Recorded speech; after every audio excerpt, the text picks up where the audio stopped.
Welcome to the Engerati studio. We're located at European Utility Week. I'm Denise from Engerati, and we're privileged to have Peter from Alcatel joining us. How are you, and how is the event going? It's going well, thank you very much. Fantastic. All right. Let's dive straight into the questions, should we?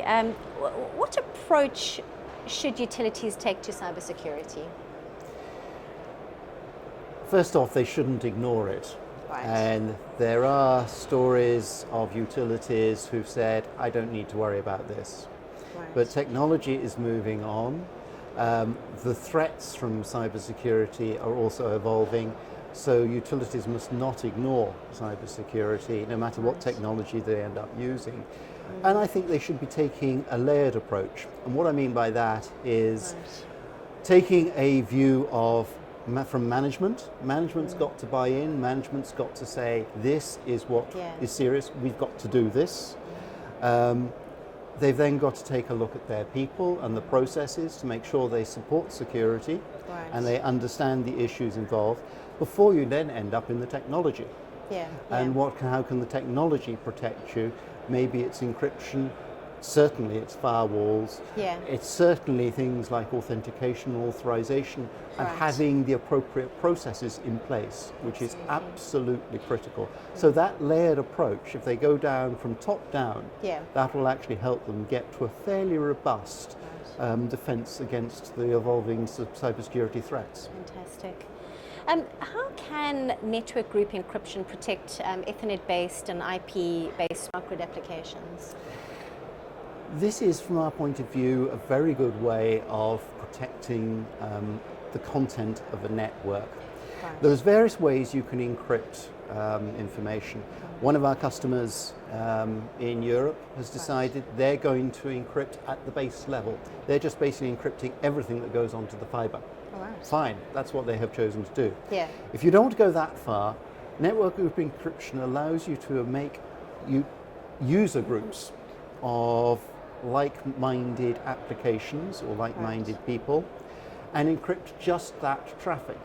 And what that means is that you can use IP for all the advantages of IP. You're not actually having to set up a single tunnel across the network. You're just using IP as IP, but the content is encrypted.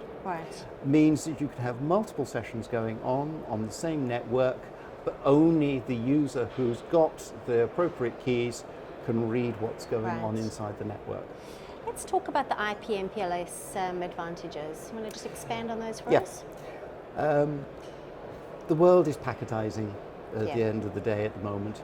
So one of the things that utilities absolutely need is technology that is deterministic, that allows them to know that this is how long it'll take for a message to get from A to B, that it will always take this route if it's critical, or if it's not critical then it can be more relaxed. But they need that knowledge, that determinism.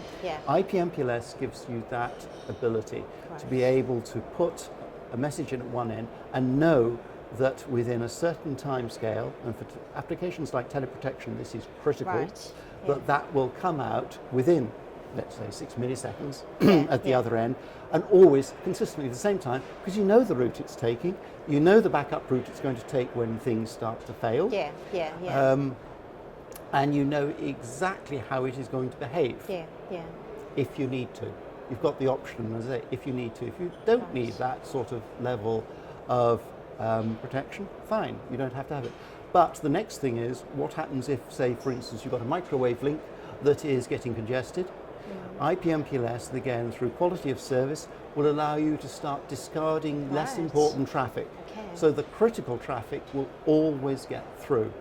And we've done a number of tests with people like Strathclyde University, with customers like Krios in Luxembourg, where we have shown that the IPMPLS can support the most critical traffic, which I guess is teleprotection, across the network very successfully, despite the fact that there's other traffic competing for those same resources. And if the push does come to the traffic starts getting dropped or rerouted, according to its priorities. Right. So it gives a very effective alternative to today's SDH and least line technologies. Fantastic. But in a packet environment, one that will see them through to the future. Right. Okay. Fantastic.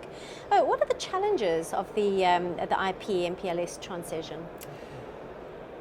Mostly fear and uncertainty. Oh, really? Okay. Can you expand on that? Yes. This is a new technology. To the utilities, this is definitely a new technology. Right. It may not be new in the carrier market, it's been around for years now, but for the utilities, this is new. By and large, they have now got to get to grips with the new technology, with a new way of designing their networks. They probably don't have the skills in-house at this moment. They probably don't have the operational knowledge to be able to go to their clients, internal clients, and say, this will do everything that the other one does. And so therefore they need, at that point, someone to help them. And that's where people like ourselves, all the vendors will help their clients provide the design services, provide the operational services, help them get into service. And we've got a lot of clients now who've made that transition very successfully. Start at the bottom with the least important traffic and work your way up to the most important traffic. And I think that is the other part of it.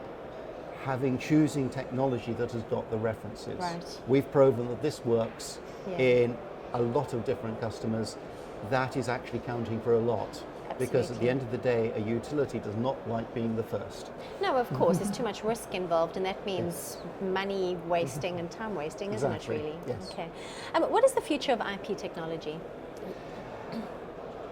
It's evolving. You just have to look at the way the service provider market is now adopting things like software-defined networks or virtualization to see that is where the utility market will probably be going. I'm not going to say next year, but say 5 years' time or thereabouts. And you can see the benefits that will occur from something like software-defined networks, where instead of a single box having to make a decision about what might be the best route across the network, it is now centrally done. Somebody who's got a complete macro view of the whole network can say, this bit of the network is getting a bit congested, we can offload this type of traffic and start spreading it out. That starts making better use of the network resources. That starts improving your availability for all services, not just the critical ones, but for all services. And it also has a security advantage, because you can start making sure that everybody is obeying, right the way across the network, your security platform, your security policies. I think that's the sort of thing that we will see on one side. And on the other side, we're going to see far more of machine to machine.